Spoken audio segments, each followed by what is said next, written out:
Greetings everybody and welcome to G4G on YouTube. I am Napalm Dawn, your host as always, and today I've got a fun little video for you because it's really surprising to see a discussion of these guys here in 2022, but Netmarble's bringing the goods over in Marvel Future Fight, so let's go ahead and talk about the Worthy are making a comeback here in 2022.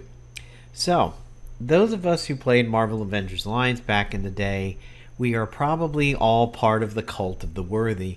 We either hated their guts, or we loved them, or probably had a mixed set of emotions on both sides of the fence there. But you may remember that the first two Worthy that we got in the game were Luke Cage being Null and Spider-Woman being Kuurth, and then we had those two for a while, and then it went on from there. However, the original Worthy in the comics were not what we got in Marvel Avengers Alliance, similar to the fact that the original Horsemen of the Apocalypse that we got in Marvel Avengers Alliance were not the original ones either. So, the Worthy Marvel.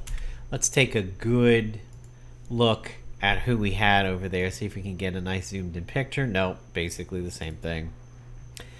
Alright, so you may remember in the comics that the original Kuurth was Juggernaut. Atuma was Nurkod, Breaker of Oceans, or Brotions as I used to like to call it back in the day.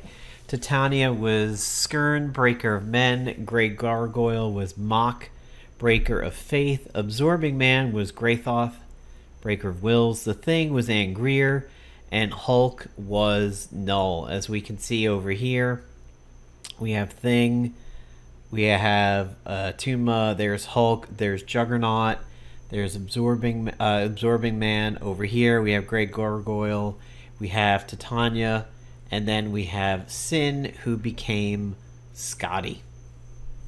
And Scotty was the first one to lift up one of the Worthy hammers, and then she freed the serpent from his prison, and that is how the plot went. If we go back over to Marvel Avengers Alliance, of course, we know that Black Knight became Mach, Damien Hellstrom became Angrir, Ghost Rider became Greithoth, if I remember correctly. Yes, Greithoth kind of brought him back into a little bit of prominence. Luke Cage, of course, was Null. Mockingbird was our Nurkod of the Brotions. She-Hulk was Skirn, Breaker of Men. And, of course, everybody's favorite, Spider-Woman turned into Kuurth. Now, in the beginning, Playdom used the fact that Luke Cage and Spider-Woman were like what we used to call as Quinjet junkies or Quinjet pilots. So they used the game to kind of bring these guys back into prominence, and by God did they definitely do that. Also in game that are canon but didn't become the Worthy, Juggernaut, Absorbing Man, Thing, Grey Gargoyle, and Hulk. And then Scotty was a full-time villain and never became accessible to us. I always think that this always reminds me of a candle snuffer. That handle. I think they kind of use that in Catholic churches to snuff out the handles when they're done for the day. But that's what we got in game. And here they all are in game. So we'll go back to the beginning. There is Luke in his Null outfit. Took a little bit of a nerf, so he existed in a certain state for a while, took a nerf, and then got bumped back up a little bit.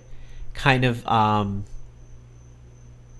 has his arms here remind me of the guy from Mortal Kombat, Jax. It always struck me that he had like Jax looking arms over there. And then of course we had Spider-Woman, who became Kuurth. This was probably the most despised of all of the Worthy that we had. Thing had a chance. Now Marvel Heroes had a great Fear Itself skin for the Thing. they did a really, really good job with the slug on his back. That was really my first introduction to Fear itself, or the worthy things was that skin over in Marvel Heroes. Ghost Rider became Greithoth. Black Knight became Mock, and this was always one of my favorites. Black Knight was sneaky good. You could build a lot of teams around Black Knight that just kind of snuck up on you. Black Knight was a really, really fun character that was kind of unsung to a certain degree. And then, of course, we had She-Hulk, who became Skirn.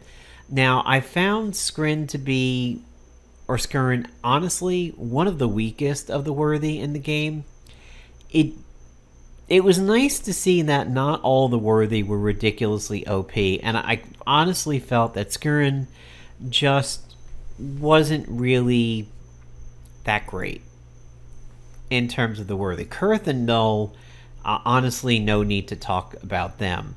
Nurkod was not too bad. You kind of had to build a team around her, but you could get there. I think Greithoth also was one of the weakest. Greithoth and Skirn were probably the two of the weakest. You had Null and Kuurth at the strongest, and then you had Angrir and Mock kind of at the mid-level. However, you really could do some pretty wicked stuff with Damien as Angrir if you wanted to. And I, towards the end of the game, I actually featured Angrir on my channel a lot, and he was in a lot of my PvP. He was part of my suicide team. So let's go ahead and take a look at how they all broke down at the time in Marvel Avengers Alliance. So when Black Knight became Mock, he retained his Blood Oath, chance to follow up on bleeding targets, basically still enjoyed blood. He had the Breaker of Faith, which gave everybody magic warding, so he was a nice lovely counter to Angrir himself. And he was also the worthy, which came with it immunity to burning, chilled, poison, radiation, and fear. Now, one of the things that he also retained is the fact that slashing attacks would cause bleeding, but this time it was internal bleeding. Let me see if I can find out where that came from. Should be Blood Curse. Chance. No. Where is that passive that... Wow, why is it not listing that? Did he have... Oh, wait a minute. He had to do something first. Was it under Blood Curse? Atonement, Chivalrous Duty. Was it Broken Vows? No. He had that passive that allowed him to make all slashing weapons on the team, including agent weapons, would be able to go ahead and cause bleeding on whenever you used it. So things that already cause bleeding, Shield of Night. There it is. Okay, it is Blood Curse. Ally slashing attacks apply bleeding. Took me a second to figure it out there. So if we look under Mock, he had internal bleeding, which was neat. Treacherous Tactics. And there it is. And there it is for the Mock version of it. So, melee attacks applying internal bleeding was really, really good, because now you could essentially turn Quicksilver into Spitfire. And if you used him in his regular form and a slashing attack caused bleeding, do you know what happened? Yeah, that's right. Attacks would cause 2 times the bleeds. So you would get double stacks instead of just 1. Really, absolutely vicious. So Damien had become Angrir, and as Angrir, he really trafficked in the world of magic. He counters fire, and magic attacks. He has a chance to nullify damage from enemy magic attacks, restores stamina after nullifying a magic attack. He just was so good against a lot of endgame gear, like the Lantern of Doom and everything. Just an amazing character down the stretch. He had Breaker of Souls, gains infernal power, and restores health when an enemy is defeated. Just a really good character. He had the summon attacks, which could become quick attacks or quick actions if you had certain ISOs. Not the dominatrix. Malignant Poison was pretty solid. It prevented healing. So it was a good little mini despair over there. And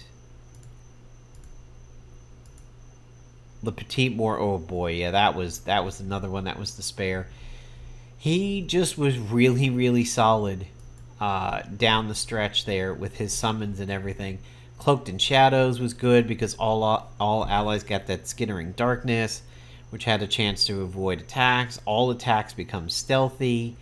I really, really liked using him in my Suicide team to give him extra turns. And his Purifying Flames was really solid.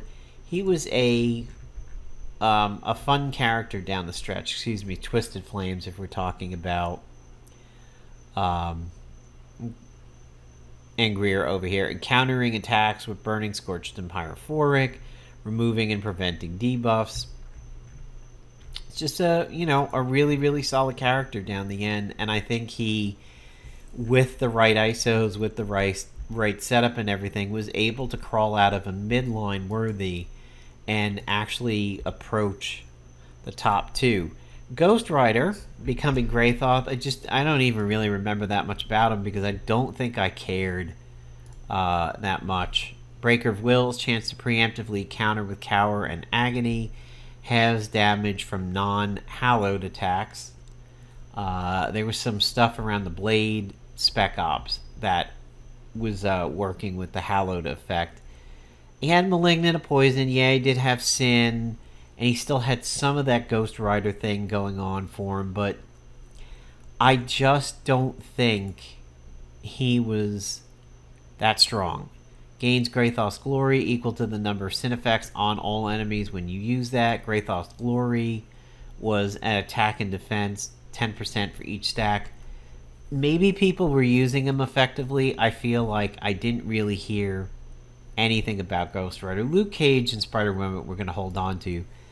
Mockingbird as Nurkod definitely was fun. She was fun to build a team around because of the fact that you could... she just worked with buffs really well. She was good with rising up. She was good with pressure points. She had a buff blocker and everything. If you could use flanked with her so that you could do something like dive and then following up with the breaching strike, she was pretty strong. So let's take a look at her passive. She was Breaker of Oceans. All allies are immune to water attacks. Chance to follow up at Riptide, which was decent. Riptide applies Rising Tide. So water attacks, basically, there, as you can see, there just wasn't that many. It's just a few enemies. And attacks where you were using these augmented ISO 8s. But Morgan Le Fay, Mandarin, it really just Hydro Man. Like, that's it. PvP-wise, not around, because not even the ice attacks were considered water attacks. Mock Combat, which is when she is attacked, she changes class to the attacker's counter class, not triggered by counter attacks. I think it happens after the attack, not before, so it's not like she would get attacked by a tactician, become an infiltrator, and then immediately counterattack. Tactical Insight, chance to gain an extra turn when changing classes. So this would be pretty solid if you could make her defend. Like if you were using a Phoenix and you made her take the brunt of the attacks, she'd be changing like crazy, hopefully getting extra turns like crazy, but she may become a little bit stamina hungry. But she did have some pretty good base stamina. Really garbage attack. You would think Worthy would have better attack than this, especially when their accuracy, aka their chance to crit, was so high. What good is it to crit if you're not doing damage to crit from? She-Hulk, honestly, still feel that Skirn was the worst. Like, what did she really do? What was she good at? All enemies gain pain every turn. I think that's probably the best thing you could do. Chance to apply opportunist after an enemy attack. Unless that happened a lot and you ran with opportunistic exploitation, I don't think she was that good. I mean, we don't even change the name of her abilities, really. Hammering Blow, Motion Granite. Breakthrough and Wind-Up is good. Thundra could make good use of these buffs. So maybe Skirn could. Again, really potentially good with Flanked. Possibly dealing with Fumbling. Exploit Opportunity, Burst Speed. Just never really that impressive. And man, Kuurth and Null, like, where do we start? Well, actually, you know what? Hold on one second. There is some art out there where Thundra... Oh, there it is. I just saw it. There was some art out there that had suggested that Thundra would become Greithoth. And I gotta tell you, she would have been ideal for it because she already had the chain attack over here. Like you can see, she had the chain.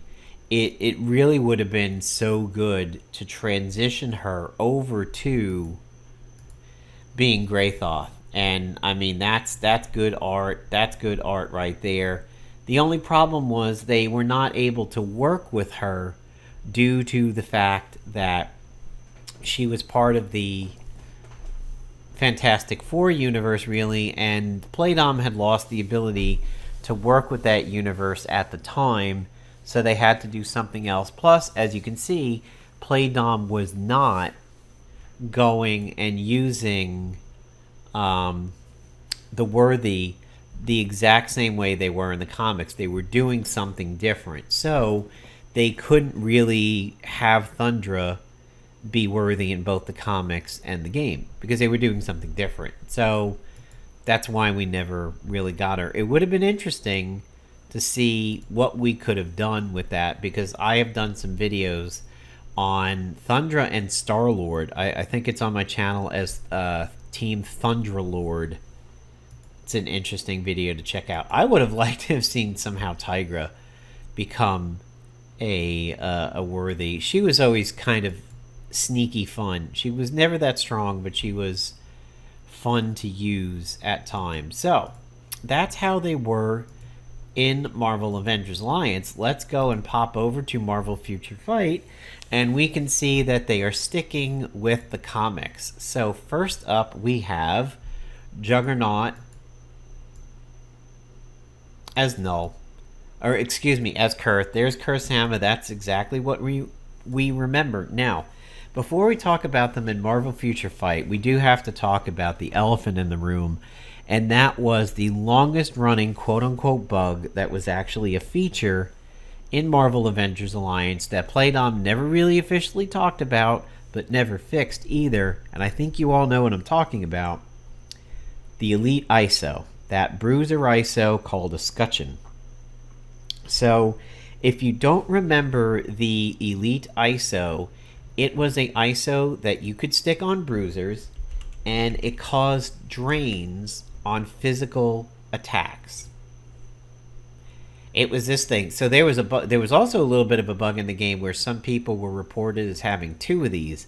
We think that was generally due to cheating, because there was no way to purchase this other than having won it in the PvP season when it dropped. If you didn't get it then, you could never get this. You could not stack up on Elite ISOs. You can see here, this was the only availability. It was never in the store, and it was never available for gold. Playdom did a really good job at keeping people stuck on one of these, because if you had to face 3 bruisers all running the Elite ISO, you would probably take your computer and throw it out the window and remove your Facebook account and never come back. So, you were immune to neutralized, and you gained escutcheon when being attacked. Attack and defense went up. It can be applied up to 10 times. This was super good with Molly. Holy shit, was this so good with Molly Hayes. But here's the thing. Drain health and stamina from attackers when attacked by non-psychic melee attacks. So if you don't remember what the issue is on Kuurth, much the way the heating up would work on Red Hulk, on Kuurth you would double drain. If you hit Kuurth with a physical attack, and she had this, she drained you twice, and my god was it powerful.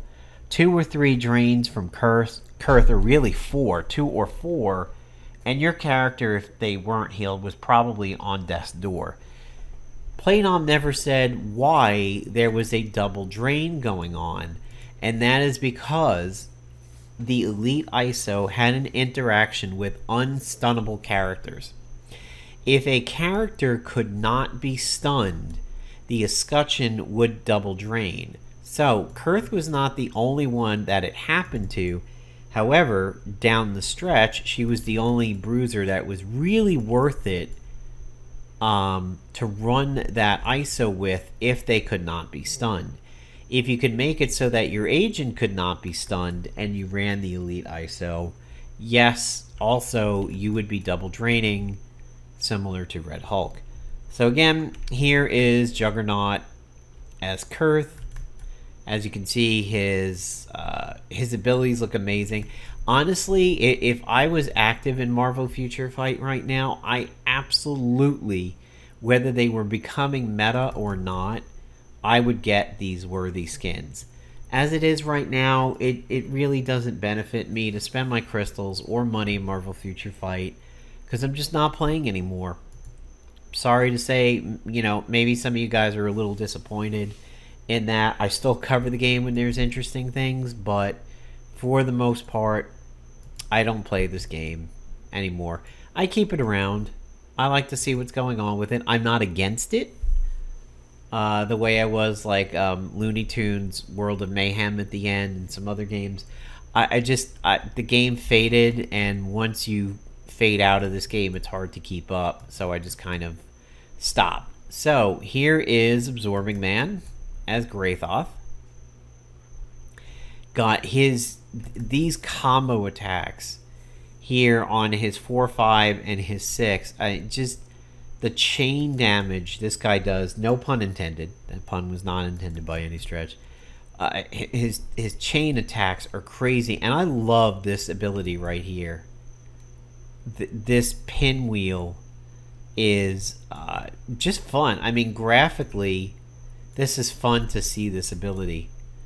His 1 is kind of what you would expect from like whip attacks.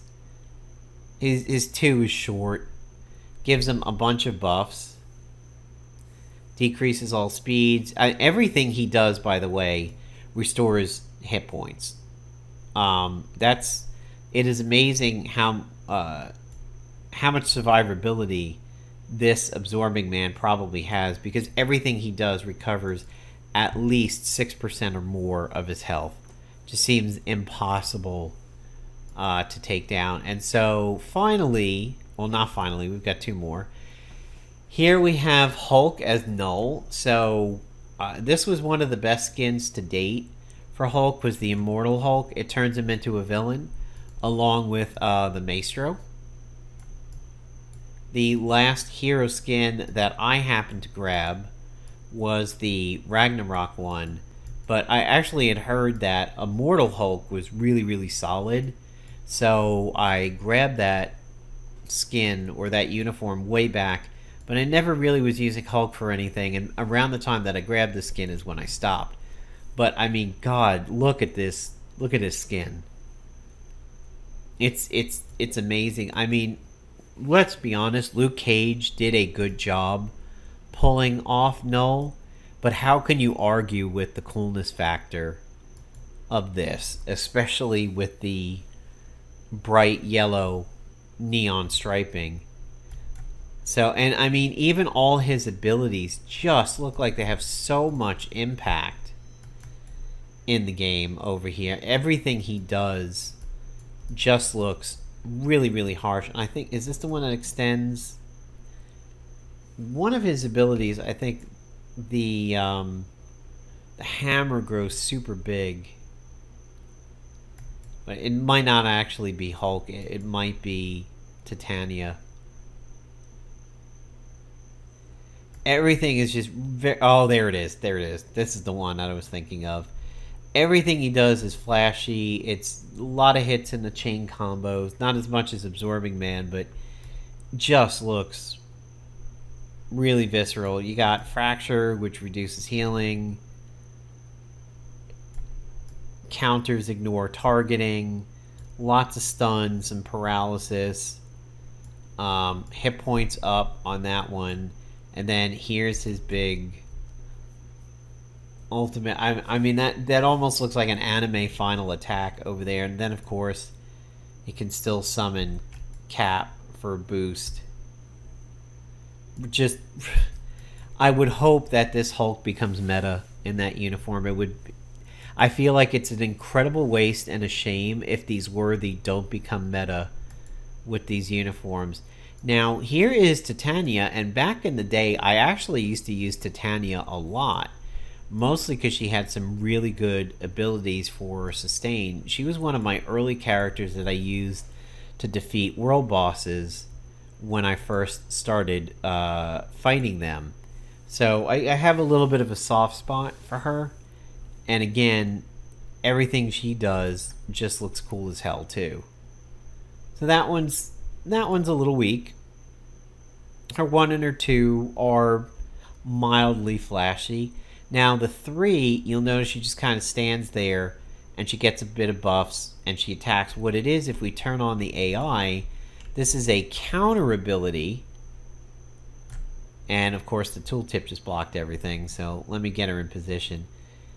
Look at the impact of this when she actually counterattacks people. It just...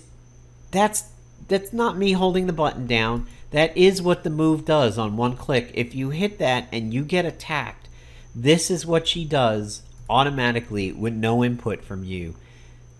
This looks like any single day of your life that you ever wanted to get a lot of rage out of your system. This move looks like that day. If you've ever just been so mad that you wanted to absolutely slaughter and break breakable things and not even care. You know, remember in the original Street Fighters when they would have the mini game where they would break the car? That's what this looks like to me. It's just a violent car break from Street Fighter. So here's her 4. Pretty flash, like, you know, again, a nice chain attack over there, dropping the fire elemental worth of fire on the ground. Here's her 5, which also is pretty good. Look at this. I mean, that is a huge area on the screen that is now on fire. It deals burn damage. It's got incapacitation that removes buffs. And then here's her big 6, which also summons 2 of the other worthy. And it's just like raining worthy from the sky. Hallelujah, it's raining worthy. Raining worthy. So there you go, guys. There is the worthy from Marvel Avengers Alliance compared to the worthy from Marvel Future Fight. How would I run the comparison? So overall, I would have to give it to Marvel Avengers Alliance. The biggest worthy impact that we've seen comparing these two games is definitely Marvel Avengers Alliance. Null and Kuurth became legendary, especially Kuurth with the escutcheon bug, and Null when he used to do all those meteor stacks when magic attacks were going out. You melted. If you got those meteor stacks on you, once you had about 3, you were going to die. Not much healing was going to keep you up with that, and forget it. Once you got 5, kiss your ass goodbye. However, I would say visually, I would give it to Marvel Future Fight. And Greithoth, I would clearly give to Marvel Future Fight. Absolutely. And over here, for Skirn, I would definitely give it to Marvel Future Fight, because She-Hulk really, again, no pun intended, She-Hulk was not worthy of being a worthy when she got her kit. It just wasn't that impressive. However, Titania, with all of that fire and the fact that Titania was a reasonably good character before she became worthy in this, I definitely got to give Skirn and Greithoth to Marvel Future Fight. I got to give Null and Kuurth over to Marvel Avengers Alliance. Impact-wise, I got to give it to Marvel Avengers Alliance, but visual flair, definitely got to give it to Marvel Future Fight. Perhaps that's unfair to kind of talk about an action game versus a Flash RPG game, but still, visually, graphic-wise, I'm going to give it to Marvel Future Fight. So that's it for me, guys. I'm signing off. I will catch you in the next video.